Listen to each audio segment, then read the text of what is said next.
नववर्षाच्या स्वागतासाठी अलिबाग बीचवर पर्यटकांची गर्दी। पर्यटकांनी घेतलाय वॉटर स्पोर्ट्सचा आनंद, तर मासे खाण्यासाठी हॉटेल्समध्ये गर्दी। रत्नागिरीमध्ये मावळत्या वर्षाला निरोप आणि नवीन वर्षाच्या स्वागतासाठी जय्यत तयारी। कोकणात 5 लाख पर्यटक समुद्रकिनारी पोहोचलेत। पर्यटकांना थीम पार्टीचं विशेष आकर्षण। रत्नागिरीच्या दापोलीत किनारपट्टीवर पर्यटकांची झुंबड। नववर्षाच्या स्वागतासाठी अनेक पर्यटक दापोलीत दाखल। लोणावळ्यातील टायगर पॉइंट पर्यटकांच्या गर्दीने फुललाय। पर्यटक घेतात निसर्गरम्य वातावरणाचा आनंद। महाबळेश्वरमध्ये नववर्षाच्या स्वागतासाठी पर्यटकांची गर्दी। प्रसिद्ध वेण्णा लेक इथं नौका विहाराचा पर्यटक घेतात आनंद। साईबाबांच्या मंदिरातील नवीन दर्शन रांगेमुळे साई भक्तांना दिलासा। अवघ्या 5 तासात 50,000हून अधिक भाविकांना सुलभ दर्शनाचा लाभ। देवगडमध्ये सरत्या वर्षाला निरोप देण्यासाठी जल्लोष 2024 कार्यक्रमाचं आयोजन। 2 दिवस चालणाऱ्या कार्यक्रमाचं आमदार नितेश राणेंच्या हस्ते उद्घाटन। कोकणातील बीच हॉटेल्सवर नव्या वर्षाची लगबग। रत्नागिरीच्या मांडवी समुद्र किनाऱ्यासह इतर पर्यटन केंद्रांवर जल्लोषाची तयारी पूर्ण। बुलढाण्याच्या शेवगावमधील संत गजानन महाराजांचं मंदिर रात्रभर सुरू राहणार। वर्षाचा शेवटचा दिवस आणि नववर्षाची सुरुवात दर्शनांना करण्यासाठी भाविकांची गर्दी।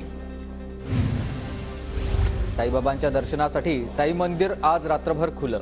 शेकडो पायी पालख्या शिर्डीत दाखल।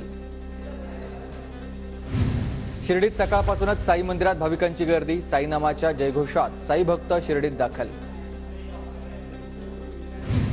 तीर्थस्नानानंतर पर्यटन केंद्रांसाठी प्रसिद्ध असलेलं नाशिक पर्यटकांनी गजबजलंय। रामकुंड परिसर कपालेश्वर मंदिरात भाविकांची गर्दी। पंढरपुरात विठ्ठल रुक्मिणीच्या दर्शनासाठी भाविकांच्या रांगा। राज्यभरातून हजारो भाविक पंढरीत दाखल। उद्यापर्यंत गर्दी वाढण्याची शक्यता। पालघरमधील कृष्णांग सेवा भाविक क्रांतीसकडून ढोल मृदुंगाच्या तालावर भजन कीर्तन करत नवीन वर्षाचं स्वागत। तर काही तरुणांनी कोहोज गडावर जाऊन राबवली स्वच्छता मोहीम। नवीन वर्षाच्या स्वागतासाठी देशभरातील पर्यटक लोणावळ्याच्या वेशीवर दाखल। लोणावळा ग्रामीण पोलिसांकडून पर्यटकांसह वाहनांची तपासणी।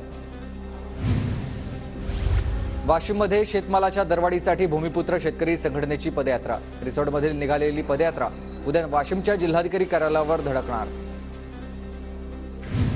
भंडारात सायकल रॅलीद्वारे एनसीसी विद्यार्थ्यांचं जनजागृती अभियान। राष्ट्रीय शिक्षण संस्थेअंतर्गत उसगावात विद्यार्थ्यांना पर्वतारोहणाची संधी आहे।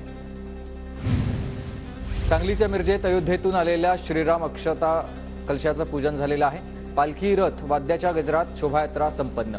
जागोजागी फुलांची उधळण करून यात्रेचं स्वागत। नांदेडच्या हिमायतनगरमध्ये अक्षता कलश पूजनाच्या शोभायात्रेचं आयोजन। मोठ्या संख्येनं भाविक शोभायात्रेत सहभागी। पालघरमधील 2 तरुणांची अयोध्येला सायकलवारी आणि आतापर्यंत 300 किलोमीटरचा टप्पा पूर्ण। श्रीराम मूर्ती प्रतिष्ठापनेआधी अयोध्येला पोहोचण्याचा प्रयत्न। बीडच्या गेवराई राज्यस्तरीय गायन स्पर्धेचं आयोजन करण्यात आलंय। 3 दिवसीय गायन स्पर्धेत स्पर्धकांसह रसिकांचा देखील उत्स्फूर्त प्रतिसाद।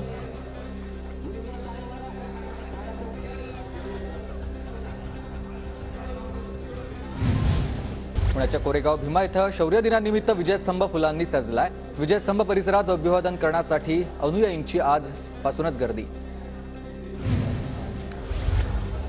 परभणीमध्ये वाहतूक पोलिसांकडून ड्रंक अँड ड्राईव्ह विरोधात जोरदार मोहीम। 31च्या अनुषंगानं वाहन चालकांची कसून चौकशी।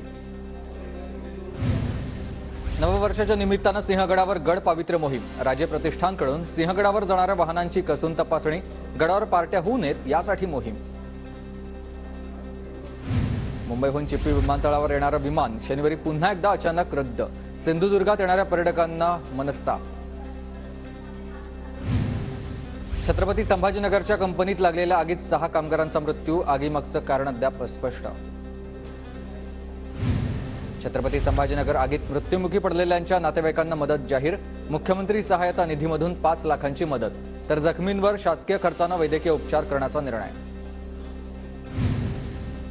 संभाजीनगर आगीतील 6 जणांच्या मृत्यूप्रकरणी सखोल चौकशी करून कारवाई करणार।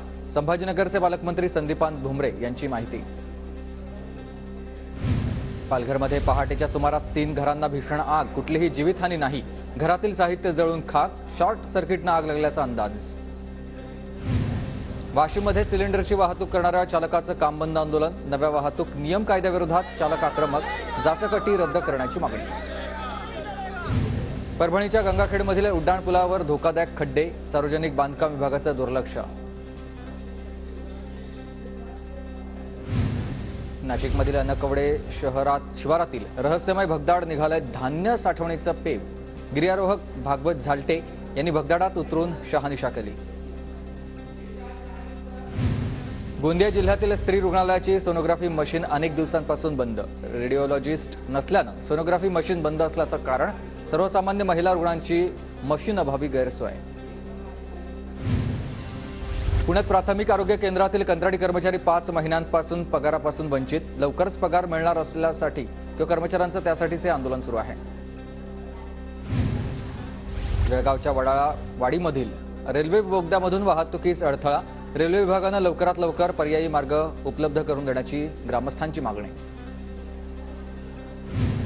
नागपुरात आठवड्याभरामध्ये ढगाळ वातावरणाचा हवामान खात्याचा अंदाज आहे. 1 ते 7 जानेवारी दरम्यान तुरळक पावसाची शक्यता आहे. लातूरच्या उदगीरमध्ये राज्यस्तरीय युवक महोत्सवात राज्यभरातून युवा कलाकार सहभागी. वाशीमध्ये प्रशासनाकडून प्रमुख पिकांची आणीवारी जाहीर. जिल्ह्यातील सर्वच गावांची खरीप हंगामाची अंतिम पैसेवारी 50 पैशांपेक्षा कमी. पीक विम्यासह नुकसान भरपाईची शेतकऱ्यांची मागणी. दाट धुक्यापासून बचावासाठी पिकांवर तुषार फवारणीला सुरुवात झालेली आहे. नांदेडच्या भोकर, मुदखेड आणि कंधारमध्ये शेतकऱ्यांकडून तुषार फवारणी. अकोल्यात थंडीच्या दिवसात भाज्यांचे दर वाढलेत.